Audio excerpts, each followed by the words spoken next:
pero antes de continuar con el tema con nuestros invitados, tenemos una llamada exterior. A ver. Doctor, buenas tardes. Tengo 28 años y vengo sufriendo de descensos, a veces transparentes y también blanquecinos. He tomado ya muchos medicamentos, incluso me he aplicado óvulos. Mejoro con los medicamentos, pero vuelve a aparecer. Mis menstruaciones últimamente han sido muy dolorosas y ya no sé qué hacer. ¿Qué me sugiere, doctor? Muchas gracias. Gracias por la pregunta. Bueno, hemos conversado sobre el tipo de flujo vaginal de forma fisiológica, o sea, no infecciosa, ¿no? Desde el punto de vista, doctor Gutiérrez, ¿qué tiene que responderle a la señorita? Bueno, es lo que hemos estado conversando. Justo es el típico caso de personas que, creyendo que tienen una patología, tienen un flujo probablemente natural, normal, que de repente está incrementado porque puede tener un estropio o algo en el cuello del útero y que necesita ser vista por el ginecólogo para que la oriente bien.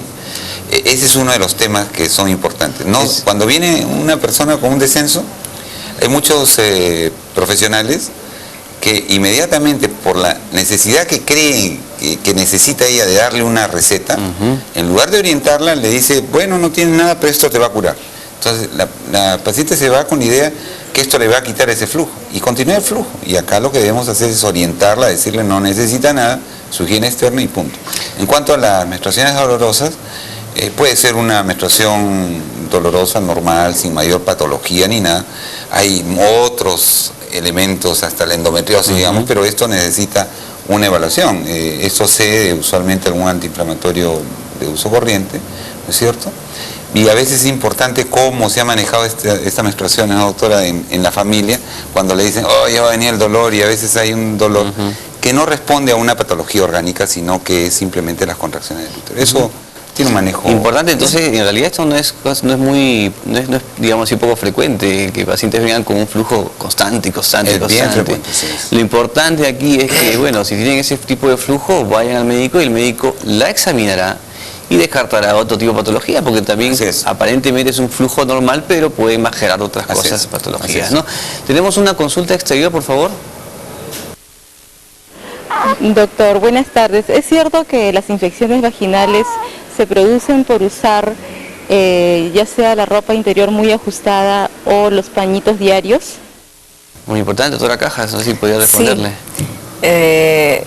Habíamos estado hablando de la ropa, el tipo de ropa que se usa y las recomendaciones que dábamos de evitar esa ropa ajustada, la ropa de licra, la ropa de nylon, porque esta puede ser muy vistosa, muy bonita, pero no, o sea, es una barrera en el cual crea de que no haya un flujo, digamos, de aire para que pueda mantenerse con los genitales. O sea, mayor concentración de humedad. Humedad, básicamente es humedad. Y la humedad sabemos que puede propiciar el crecimiento de algunos gérmenes patógenos.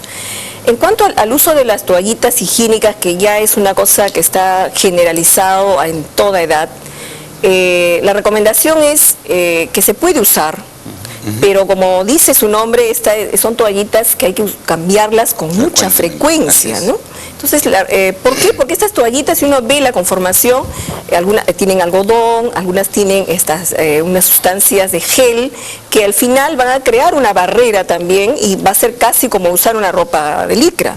Entonces, la recomendación que les damos, por ejemplo, a las jóvenes que tienen de repente este flujo incrementado en los días preovulatorios, que indudablemente puede ser molestoso, que moje la ropa interior, es usar la toallita, ver que está húmeda y cambiársela inmediatamente. Y toallitas no perfumadas. Y de preferencia no perfumada, porque ya de por sí el perfume, la fragancia que le pueden adicionar puede crear también reacciones en las pacientes, ¿no?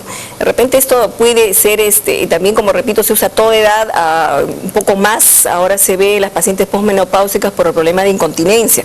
Y en este caso también es la recomendación a las pacientes, ¿no?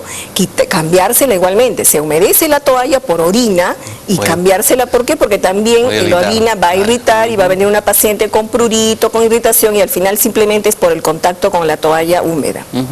Ahora vamos a ver importante sobre en sí las causas, ¿no? Como decimos en la consulta, en el tema de infecciones vaginales es muy frecuente, ¿no? Digamos así, que de repente es el mayor porcentaje entre lo que es las consultas. Y generalmente vienen las pacientes con diversas sintomatologías, ¿no? Generalmente vienen ahora en verano pacientes que vienen con bastante ardor, picazón, disconfort vaginal en sí, y un flujo que es característico es grumoso, como el requesón, ¿no? Ahí podemos estar frente a lo que es infección por honguitos, que es la Candida albicans, ¿no? Por otro lado tenemos otro tipo de infecciones por parásitos, que es la trichomonas, que tiene otro tipo de características, y otra entidad, esas dos englobamos como si fuese una vaginitis, digámoslo así, ¿no? Y es un término que de repente a veces se confunde con la vaginosis bacteriana, que también es muy importante hablar de eso. Y también otro término que está fuera, digámoslo así, de este contexto infeccioso, que es el vaginismo, porque todos van por ahí similares para más o menos diferenciar, ¿no? Entonces, Gutiérrez, más o menos para que el público entienda entre estos tres términos, para que no haya confusión, nos podría decir más o menos cuáles son así cada uno y cómo nosotros diagnosticarlos, cómo nosotros poder apreciar a la paciente que está frente a esa patología, porque hay que tener en cuenta también las infecciones mixtas, o sea, no solamente hongos, no solamente parásitos, sino mixtas, o sea, una con la otra, y es por ende que ahora inclusive casi todos los tratamientos son, digamos así, compuestos, ¿no? Ya sea también, o sea, para hongos, para otro tipo de patología, ¿no? Bueno, en primer lugar empezaría por el final, para diferenciar totalmente lo que es vaginismo. Es otra cosa que produce una contractura muy fuerte de los músculos que rodean el conducto vaginal. Que vaginitis hablamos más de una inflamación, una infección. Entonces, cuando hablamos de vaginitis, de infección vaginal, también es importante saber si el médico que la va a atender quiere tratar al agente etiológico, definitivamente, qué cosa es, investigarlo, y eso con un cultivo, etcétera. O por lo que mira, dice, clínicamente me parece que es tal cosa, y le da tratamiento. O lo que, recordemos, la Organización Mundial recomienda el uso del manejo sindrómico de las infecciones, ¿no es cierto? Entonces, ahí es importante recordar eso, porque no hay duda de que actuar sobre el agente etiológico, o sea, la causa definida a través de cultivos o de unos procedimientos en lámina, microscopio, es lo más efectivo. Sin embargo, hay que reconocer también que es un poco más caro y que no siempre vamos a poder hacer en algunos sectores la posibilidad o tener las herramientas necesarias para llegar a ese diagnóstico. Cuando se cuenta con ese diagnóstico, como acá lo tienen en la clínica, por ejemplo, es importante contar con determinar el agente etiológico. En el caso de la cándida, ya en la parte clínica, la cándida diría yo que es una de las entidades más fácilmente reconocibles cuando se presenta típicamente, lo han mencionado.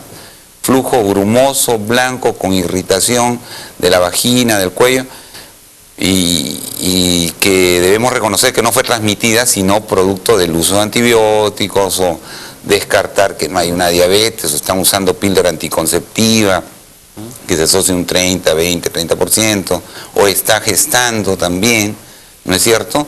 O tiene algún otro factor inmunológico que condiciona esta aparición, pero es fácilmente reconocible. Yo creo que ahí sí uno podría aventurarse a tratar. Y es importante reportar que es esta infección, porque si vuelve a tener 3 o 4 veces hay que hacer estudios. Entonces, si tenemos el reporte etiológico de esto, decimos, efectivamente fue una cándida. Porque cuando va donde otro especialista, puede dudar del diagnóstico, decir, no fue cándida, fue otra cosa. Es importante tener el reporte etiológico en muchos casos. Y en el manejo sindrómico, ¿no es cierto?, que ya hay diferentes tipos de flujos, lo has mencionado. La vaginosis, que produce cierto olor también, ¿no es cierto?, similar a la tricomonas, pero que casi no produce molestias, y que se asocia al uso de dispositivos intrauterinos. Es bien frecuente tener flujos así medio malolientes y que están asociados al dispositivo, o vaginosis en los que no hay transmisión sexual, que es lo que se plantea actualmente, que es un proceso más endógeno que de transmisión sexual. O también las tricomonas, ¿no? Entonces, tricomonas, parásitos, bueno, como mencionamos, hay una serie, y que en este manejo sindrómico nos basamos de determinados elementos. Leucorrea, muy bien, esto puede ser por cándida si tiene tales características, puede ser por vaginosis o tricomonas si tiene tales características. El de bubón inguinal, si tiene un tumor en la ingle, puede ser otra característica. O en la secreción, que es frecuente y fácilmente reconocer, que ya no hablamos mucho, ¿no es cierto?, es la gonorrea. La gonorrea en el varón es sumamente sencilla de diagnosticar. A los 3 días están con una secreción con pus, ardor, irritación, y hay que tratarlo bien, porque a veces se asocia a otro germen, como la clamidia, ¿no es cierto?, que hay que tratarlo bien en el varón. Y aquí es responsabilidad también de los varones, de teniendo esto, no haber tenido relaciones con su pareja. Esto es rápidamente, se sabe, pero a veces muchos varones no saben que tienen otros gérmenes, garnerelas, que tienen virus, etc., y tienen relaciones con la pareja y se transmite. Y cuando uno le manda receta, que deben tomar los dos, el varón dice, perdón un ratito, yo no tengo nada, yo no tengo que tomar nada, yo no tengo ningún flujo como tú te tienes que tratar. Y no es así, sabemos que si no se trata el varón, no podemos romper el ciclo. Y ojo, si además existe otras personas que están involucradas en esta infección y no se trata, el ciclo va a continuar. Por lo tanto, la infección va a seguir.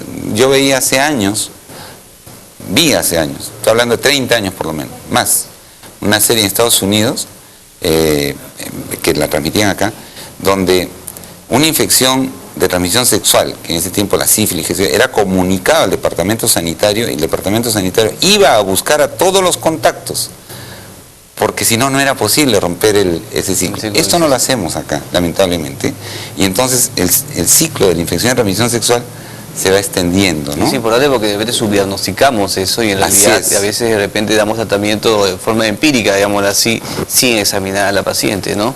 Es importante eso también, o sea, el flujo vaginal en sí no es tan fácil, o sea, yo le digo todo esto a las pacientes para evitar la automedicación. Así es. O sea, tienen que ir a ver para que el médico cuál es el medicamento adecuado para tal.